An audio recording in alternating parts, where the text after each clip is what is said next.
لیکن ساتھ ہی میں علامہ جامی کا یہ شعر پڑھ دوں تو سمجھ میں آ جائے بات۔ ہزار بار بشویم دہن ز مشک و گلاب، ہنوز نام تو گفتن کمال بے ادبیست۔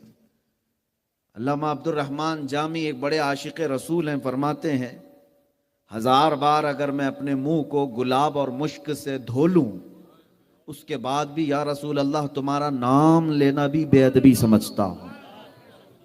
شان مصطفیٰ ہم کیا بیان کریں، بات در حقیقت یہ ہے کہ جو میرے نبی کی شان بیان کرتا ہے حقیقت میں وہ اپنی شان بلند کر لیتا ہے۔ رب ذوالجلال اس کی خود شان بلند کرتا ہے۔ رسول پاک کی شان ہم جیسے لوگ کیا بلند کریں، جن کے متعلق خود خدائے قدیر و جبار نے فرمایا وَرَفَعْنَا لَكَ ذِكْرَكَ، اے رسول ہم نے آپ کے ذکر کو بلند کر دیا۔ جس کے ذکر کو اللہ رب العزت نے بلند کیا، پوری مخلوق مل کر کے کیا کرے۔ اب اسی کو امام اہل سنت نے یوں فرمایا تو گھٹائے سے کسی کے نہ گھٹا ہے نہ گھٹے گا، تو گھٹائے سے کسی کے نہ گھٹا ہے نہ گھٹے گا، جب بڑھائے تجھے اللہ تعالیٰ تیرا، مٹ گئے مٹتے ہیں مٹ جائیں گے آدھا تیرے، نہ مٹے گا نہ مٹا ہے نہ مٹے گا کبھی چرچا تیرا، رہے گا یوں ہی ان کا چرچا رہے گا، پڑے خاک ہو جائیں جل جانے والے۔ اور آج کی یہ محفل دیکھ کر کے شہر جے پور کی قسمت پر میں رشک کرتا ہوں کہ آپ سب اس عظیم بارگاہ میں خراج عقیدت پیش کرنے کے لیے حاضر آئے ہیں۔ ہم سب کی زبان سے ترجمانی کرتے ہوئے بریلی کے امام نے یوں کہا تھا خاک ہو جائیں عدو جل کر مگر ہم تو رضا، خاک ہو جائیں جل کر عدو مگر ہم تو رضا، دم میں جب تک دم ہے ذکر ان کا سناتے جائیں گے، حشر تک ڈالیں گے ہم پیدائش مولا کی دھوم۔ آج کی رات ہی نہیں، کل کی رات ہی نہیں، 12 ربیع الاول تک ہی نہیں، ہم سنی کہتے ہیں حشر تک ڈالیں گے ہم پیدائش مولا کی دھوم، مثل فارس نجد کے قلعے گراتے جائیں گے۔ ہاں، رسول پاک صلی اللہ تعالیٰ علیہ وسلم کا ذکر پاک ہم اس لیے بھی کرتے ہیں کہ اس ذکر پاک سے جو عدو ہے جو گستاخ ہے اس کے قلعے مسمار خود بخود ہونے لگ جاتے ہیں۔ ظاہر سی بات ہے، آپ کیا سمجھتے ہیں کہ یہ مجمع جو آج یہاں پر جوش اور ولولے کے ساتھ نعرے لگا رہا ہے تو یہ صرف ہمارے میدان کو گرم کرنے کے لیے نہیں بلکہ کئی ایسے ہیں جن کی زمین کھسکانے کے لیے بھی نعرے ہوتے ہیں۔ ہاں، اسی کو تو اقبال نے کہا تھا کفر دم توڑ دے گا ٹوٹی ہوئی شمشیر کے ساتھ، کفر دم توڑ دے گا ٹوٹی ہوئی شمشیر کے ساتھ، گر تم نکل آ جاؤ نعرہ تکبیر کے ساتھ۔ الحمدللہ رب ذوالجلال نے ہمیں اس قوم کا وارث بنایا ہے، ہم ان صحابہ اور تابعین کے وارث ہیں جن کا نعرہ تھا ٹل نہ سکتے تھے جنگ میں اگر اڑ جاتے تھے، پاؤں شیروں کے بھی میدان سے اکھڑ جاتے تھے، حق سے سرکش ہوا اگر کوئی تو بگڑ جاتے تھے، ارے تیغ کیا چیز ہے ہم توپ سے بھی لڑ جاتے تھے۔ الحمدللہ مسلمان کسی بزدل قوم کا نام نہیں ہے، مسلمان اس قوم کا نام ہے جس کو اقبال نے کہا یہ فاقہ کش موت سے ڈرتا نہیں ذرا، روح محمدی اس کے بدن سے نکال دو۔ ان کا حال تو یہ ہے کہ الحمدللہ کھانے کے لیے گھر میں روٹی نہیں، پینے کے لیے پانی کی قلت، راجستھان میں ویسے ہی صحرائی زمین میں دور دور تک پانی کی قلت، لیکن اس کے باوجود جب نام مصطفیٰ کی بات آئے تو یہ اپنا کلیجہ چاک کر دیتا ہے، یہ اپنا سینہ پیش کر دیتا ہے، اپنی گردن بارگاہ مصطفیٰ میں قربان کرنے کے لیے ہمہ وقت تیار رہتا ہے۔ تمہارا یہی جذبہ اوروں کو کھا جاتا ہے اور لوگوں کی آنکھوں کو چندھیا کر دیتا ہے۔ عزیزان گرامی، دعا اللہ کی بارگاہ میں ہمیشہ یہی کرنا کہ رب ذوالجلال جب تک سانس باقی رہے ہمیں زندہ جذبات کے ساتھ رکھ اور مرے ہوئے مردہ لاشوں کے ساتھ ہمیں زندگی عطا نہ کر۔ میرے عزیزو، بات مصطفیٰ کریم صلی اللہ تعالیٰ علیہ وسلم کی شان کی آج میں مختصر انداز میں آپ کے سامنے عرض کروں گا۔ اللہ کے حبیب صلی اللہ تعالیٰ علیہ وسلم کی شان بیان کرنے کے لیے ایک دو نہیں ہزاروں عاشقوں نے قلم بھی اٹھایا اور اپنی کتابیں بھی لکھی، ہزاروں نے اپنی زبانیں بھی کھولیں اور میرے مصطفیٰ کی شان میں جو کچھ ہوا بیان کرتے رہے، لیکن اخیر میں سب نے یہ کہا لا یمکن الثناء کما کان حقہ، لا یمکن الثناء کما کان حقہ، بعد از خدا بزرگ توئی قصہ مختصر۔ حافظ شیرازی نے کہا تھا ان کی صحیح معنوں میں کوئی تعریف کر ہی نہیں سکے گا، کما حق کہو ان کی تعریف کرنا ممکن ہی نہیں۔ ہاں حاصل کلام یہ ہے خدا کے بعد اگر کوئی مرتبہ ہے تو یا رسول اللہ وہ آپ کا ہے۔ اور اسی کو بریلی کے امام نے یوں کہا تھا کہ تیرے تو وصف عیب تناہی سے ہیں بری، حیران ہوں میرے شاہ میں کیا کیا کہوں تجھے، لیکن رضا نے ختم سخن اس پہ کر دیا، خالق کا بندہ خلق کا آقا کہوں تجھے۔ عزیزان گرامی وقار، میں کہتا ہوں یہ ایکو بند کر دیں، صرف سادی آواز رہے، بس ایکو کی ضرورت نہیں ہے۔ اللہ تبارک و تعالی اپنے حبیب پاک صلی اللہ تعالی علیہ وسلم کے متعلق قرآن عظیم میں جو باتیں ارشاد فرمائی، آپ کو پہلی بات میں یہ بتاؤں کہ آج جس انداز سے آپ مجھے پہچان رہے ہیں کہ گستاخ رسول کے خلاف کھڑا ہوا آواز بلند کی، میرے عزیزو یہ میرا اپنا ہی حصہ نہیں، یہ کروڑوں مسلمانوں کے جذبات ہیں، ہر ایک سنی مسلمان کے دل کا درد ہے۔ رسول پاک صلی اللہ تعالی علیہ وسلم کی بارگاہ میں جب جب گستاخیاں ہوئیں ان کے زمانے میں تو صحابہ نے جواب تو دیا ہی ہے، تابعین نے جواب تو دیا ہی ہے، لیکن سب سے بڑی بات میں آپ کو بتاؤں، اگر رسول پاک صلی اللہ تعالی علیہ وسلم کی شان میں کوئی توہین کرتا تو سب سے پہلے جواب خود رب ذوالجلال عطا فرماتا۔ تو ناموس رسالت کا دفاع کرنا یہ سنت الہی ہے، اللہ رب العزت کا قانون ہے۔ آپ کو مثالیں میں بتاؤں، ایک مرتبہ میرے آقا صلی اللہ تعالی علیہ وسلم نے مکہ مکرمہ میں سارے لوگوں کو جمع کیا، اور اس میں سارے کفار و مشرکین بھی تھے، دعوت پیش کی اسلام کی، اور فرمایا کہ میں آخری نبی ہوں اللہ کا۔ جب پیغام حق پہنچا تو اس مجمع میں ایک ظالم کافر ابو لہب اٹھ کر کے کہتا ہے تبن لک یا محمد۔ تبن کا مطلب یہ بددعا کے طور پر اور گالی کے طور پر استعمال کرنے والا لفظ، اور اس نے یہ کہا محمد تیرے ہاتھ برباد ہو جائیں معاذ اللہ رب العالمین، یا اس طرح کا جملہ اس نے توہین کا کہا۔ الہذا جمعت، کیا تو نے اس کام کے لیے ہمیں جمع کیا؟ یہاں پر لفظ کو آپ توجہ دیں، اس نے کیا کہا تھا؟ تبن، برا ہو تمہارا، خرابی ہو تمہاری، اس طرح کا جملہ کہا۔ حضور پاک صلی اللہ علیہ وسلم کے آپ کے دل اقدس پر ملال ہوا، کبیدہ خاطر ہوئے۔ میرے عزیزو یہ پہلی مرتبہ کسی نے حضور کی شان میں توہین کی تھی، 40 سالہ زندگی میں کبھی کسی نے انگلی تک نہیں اٹھائی، لیکن حق بات کا اعلان جس وقت میرے آقا نے فرمایا، سب سے پہلے آپ کو ابو لہب ظالم نے گالی دی یا برا کہا، حضور اکرم صلی اللہ تعالی علیہ وسلم تشریف لائے، لیکن میرے عزیزو جانتے ہیں حضور اکرم صلی اللہ علیہ وسلم کا دل غمگین ہو تو سارے لوگوں کے ذریعے سے نہیں بلکہ رحمان خود آیت اتارتا ہے، اور قرآن میں ارشاد فرماتا ہے تبت یدا ابی لہب وتب ما اغنا عنہ مالہ وما کسب۔ پوری سورہ ابو لہب کی مذمت میں نازل ہوئی۔ اللہ رب العزت ارشاد فرماتا ہے ابو لہب کے دونوں ہاتھ تباہ و برباد ہو جائیں اور اس کا مال اسے کوئی نفع نہیں دے سکے گا، اور اس پر جو لعنت اللہ رب العزت نے قرآن میں فرمائی۔ دوستو میرے عزیزو آپ سے میں یہ پوچھنا چاہتا ہوں، ایک بار توہین رسالت کیا ابو لہب، لیکن اللہ نے اس کی مذمت میں قرآن کی آیت ایسی اتاری کہ کروڑوں مسلمان صبح قیامت تک اب ابو لہب کی ذات پر لعنت بھیجتے رہیں گے۔ قرآن پاک کے ذریعے سے اللہ تعالیٰ نے ناموس رسالت کا دفاع فرمایا ہے۔ میرے آقا کی عزت کی جب بات آئے قرآن کی آیت اترتی ہے۔ آپ کو میں بتاؤں ایک مرتبہ ایسا ہوا کہ رب ذوالجلال کی طرف سے جو آیتیں اترتی تھی، کبھی دن میں 2 مرتبہ، کبھی 3 مرتبہ جبرائیل آتے تھے آیتیں لے کر، کبھی روز ایک آیت لے کر آتے، کبھی کچھ آیتیں لے کر۔ ایک موقع ایسا آیا کہ تقریباً 15 دن تک کوئی وحی نہیں اتری، کوئی آیت نہیں آئی، اور یہ بات مکہ میں مشہور ہو گئی کہ حضور پاک صلی اللہ تعالی علیہ وسلم پر جو وحی اترتی ہے، قرآن کی آیتیں آتی ہیں، وہ جبرائیل لے کر نہیں آ رہے ہیں۔ اب مذاق اڑانے والوں کا ایک ٹولہ جمع ہوا، مشرکین کفار کا ایک ٹولہ، یہ بکواس کرنا شروع کیا، ودع رب محمد محمدا، ودع رب محمد محمدا، جس کا مطلب یہ ہوتا ہے محمد کے رب نے محمد کو اب چھوڑ دیا ہے، محمد کے رب نے اب محمد کو چھوڑ دیا۔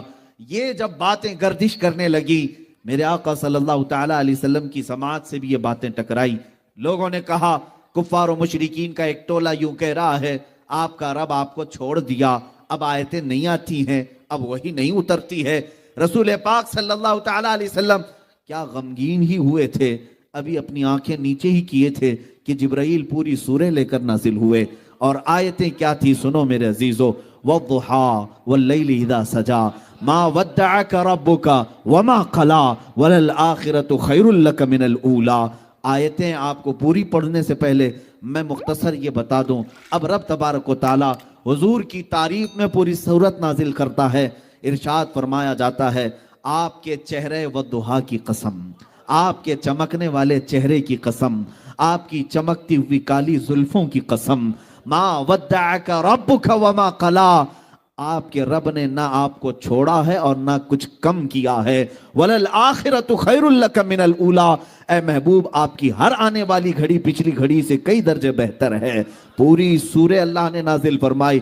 مشرکین نے جب بھی بھونکنا شروع کیا میرے آقا کی شان میں، دفاع کے لیے آیتیں نازل ہوئی ہیں، رب ذوالجلال کی طرف سے بات آئی ہے۔ میرے عزیزو، یہی تو شان مصطفیٰ ہے، ہم اور آپ کیا دفاع کر سکتے ہیں؟ قرآن میں خود رب ذوالجلال نے میرے نبی کی عزت کا دفاع کیا ہے۔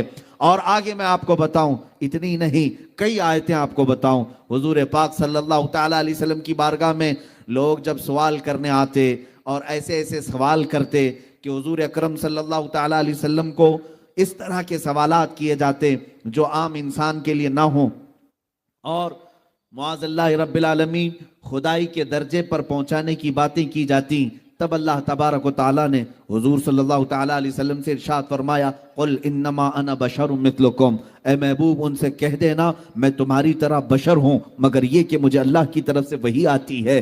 عزیزان گرامی وقار، اب بات یہاں بھی آتی ہے، حضور پاک صلی اللہ تعالیٰ علیہ وسلم کی اولاد امجاد، ہر مسلمان کو یہ بات معلوم ہونی چاہیے میرے آقا کی اولاد کتنی تھی، ان کی ازواج مطہرات کتنی تھی، حضور نے کتنی شادیاں فرمائی، صحابہ کی تعداد کیا تھی، عشرہ مبشرہ کتنے تھے، کون تھے، یہ سب باتیں ہر مسلمان کو معلوم ہو، اس لیے کہ وہ اگر اپنے نبی کی سیرت نہیں جانتا تو پھر کس کی سیرت جانے گا؟ کون ہے جو تمہارا آئیڈیل ہے، کون ہے تمہارا نمونہ عمل؟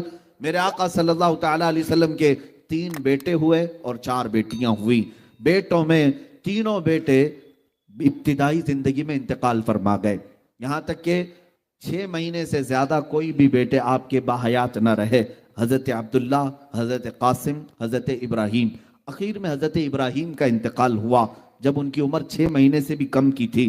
اب میرے آقا صلی اللہ علیہ وسلم کے بیٹوں میں کوئی باحیات نہ رہے، بیٹیاں زندہ رہیں، حضرت زینب، حضرت رقیہ، حضرت ام کلثوم اور سیدہ کائنات سیدہ فاطمہ الزہرا رضوان اللہ علیہن اجمعین، یہ چاروں بیٹیاں باحیات تھیں۔ اب سنیے، جب حضور کے 3 بیٹوں کا انتقال ہوا، جاہلانہ رسم و رواج اگر ہمارے ہاں پنپ رہی ہے تو وہ بھی سمجھ لیں، بعض لوگ یہ سمجھتے ہیں کہ بیٹا نہ ہو تو نسل کیسے چلے گی، بیٹا نہ ہو تو وراثت کیسے تقسیم ہوگی، وارث کون بنے گا؟ یہ جہالت کی باتیں چھوڑ دو، یہی مکہ کے کافروں نے باتیں بنائی، اور سب سے بڑی بات ابو لہب نے آ کر کے یہ کہا کہ محمد اقطع ہے، ابتر ہے۔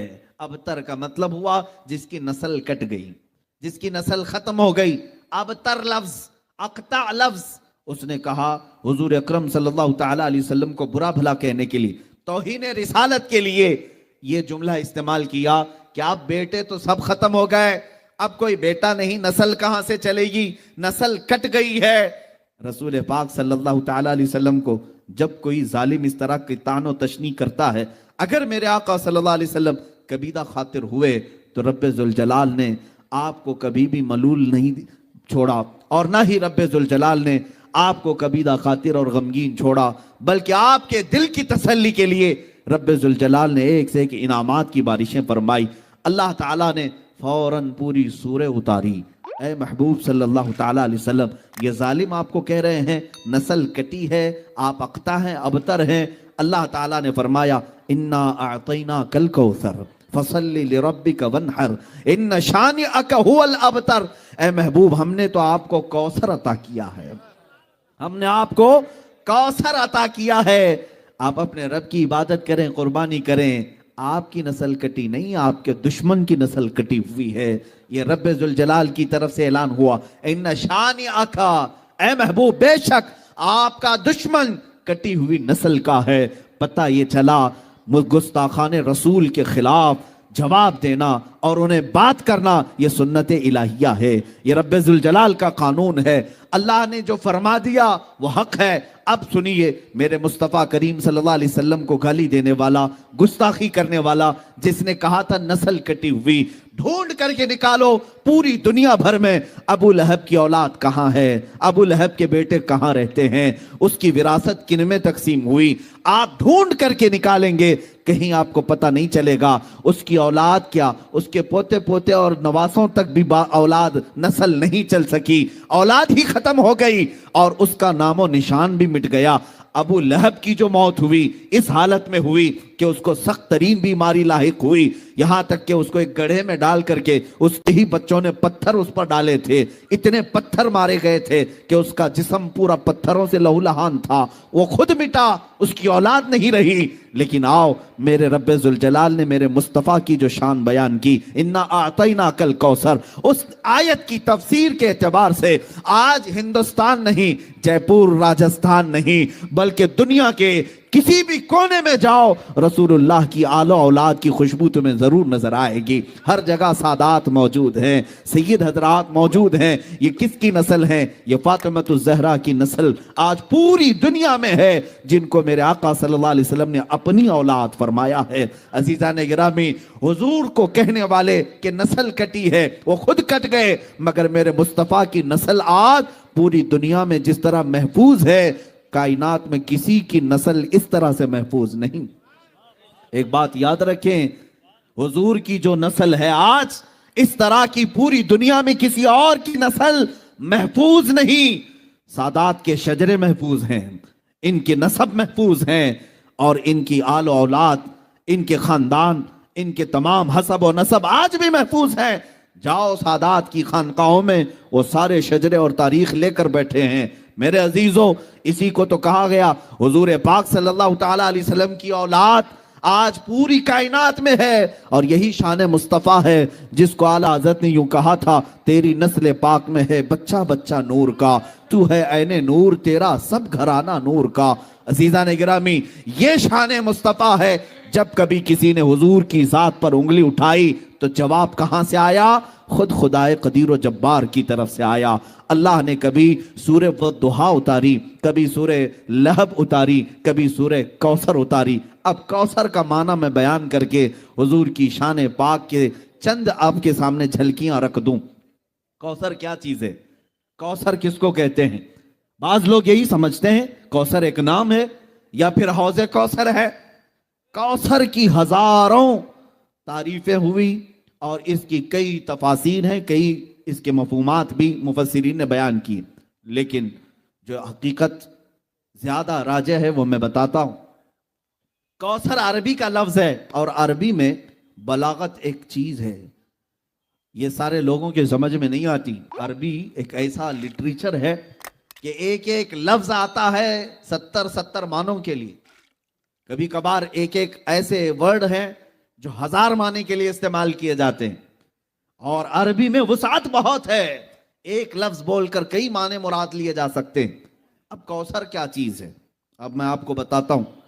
عربی میں ایک لفظ ہے کثیر۔ کثیر زیادہ کو کہتے ہیں، قلیل کا اپوزٹ کیا ہے؟ کثیر ہے۔ جیسے دن کا اپوزٹ رات ہے، سفید کا اپوزٹ بلیک ہے، کالا ہے۔ یہ اپوزٹ چیزوں کو میں بتا رہا ہوں۔ قلیل اگر کوئی چیز ہے تو تھوڑی ہے، تھوڑی چیز کو عربی میں کیا کہتے ہیں؟ قلیل، اور اس کا اپوزٹ کیا ہوتا ہے؟ کثیر۔ سمجھ میں آ رہی بات؟ میں سمجھا کر کے جانا چاہتا ہوں۔ کثیر قلیل کا اپوزٹ ہوتا ہے۔ اچھا، اگر کثیر سے بھی زیادہ بولنا ہے، مثال کے طور پر 10 کے اپوزٹ میں 100 لے کر کیا گئے، ایک طرف 10 روپے ہے، یہ قلیل ہے، 100 روپے کیا ہے، کثیر ہے، لیکن ہم کو اور بھی زیادہ بولنا ہے تو عربی میں اس کو اکثر کہتے ہیں۔ کیا کہتے ہیں؟ اکثر۔ کثیر سے بھی زیادہ ہو تو اکثر ہے۔ اکثر کتنا ہوتا ہے اس کی لمٹ نہیں بیان کی گئی، وہ لاکھ بھی ہو سکتا ہے 10 کے مقابل میں، 10 روپے کے مقابل میں لاکھ بھی آ سکتا ہے، وہ اکثر ہو گیا۔ اب اگر اکثر سے بھی زیادہ بولنا ہے تو اس کو کوثر کہا جاتا ہے۔ اسے کیا کہا جاتا ہے؟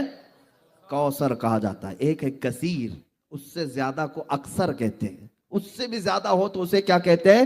کوثر۔ یہ 3 جملے تو یاد رکھو مسلمانوں، 3 باتیں تو یاد رکھو، کثیر، اکثر اور کوثر۔ اب میں یہ آیت پڑھتا ہوں، اللہ نے فرمایا انا اعطیناکل کوثر، اے محبوب ہم نے آپ کو کوثر عطا کیا۔ یہ کتنا ہے کوثر؟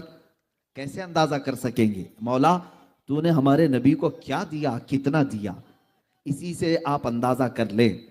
یہ پوری جو کائنات ہے، یہ پوری جو دنیا ہے جس میں ہم اور آپ جی رہے ہیں، یہ پوری روئے زمین، اس پر موجود پورے سمندر، اس پر موجود تمام درخت، اس پر موجود تمام چرند و پرند اور جانور، اس پر موجود تمام جنات، بلکہ فرشتے، ملائکہ، یہ پوری جو دنیا ہے، پوری دنیا، اس میں لاکھوں کروڑوں مخلوقات اللہ کی آباد ہے۔